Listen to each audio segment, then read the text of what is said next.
तो आपने पहले पार्ट में देखा कि बिलिया शामू की पत्नी को मारकर भैंस को ले जाता है। अब आगे देखते हैं क्या होगा। तो जैसे ही बिलिया भैंस को लेकर जाता है, उसके थोड़ी देर बाद शामू को प्यास लगती है, तो वह उठकर अपनी पत्नी से बोलता है, अरे सावित्री, तुम कहाँ हो?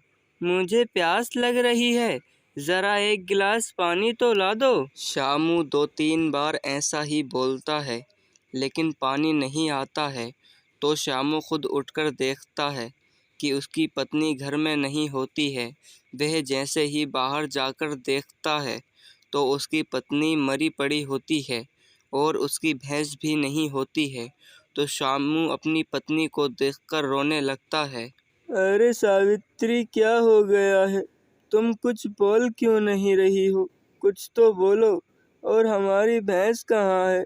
सावित्री, आंखें तो खोलो। लेकिन सावित्री के ना बोलने से शामू समझ जाता है कि वो मर चुकी है।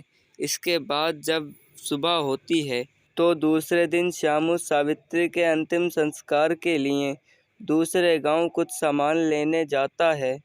तभी उसे अपनी भैंस दिख जाती है।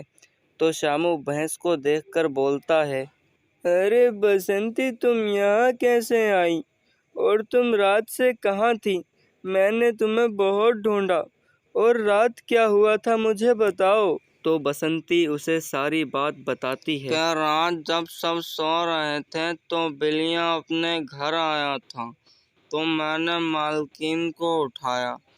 वो जैसे ही उठ के आई तो बिल्लियाँ ने उन्हें चाकू से मार दिया। और इतना कह के बसंती रोने लगी। तो शामू बसंती को वहाँ से घर लेकर आ रहा था, तो तभी रास्ते में उसे बिल्लिया मिल जाता है। बिल्लिया जैसे ही शामू को देखता है तो शामू को देखकर वह भागने लगता है। भागते हुए वह ठोकर खाकर एक चाकू पर गिर जाता है।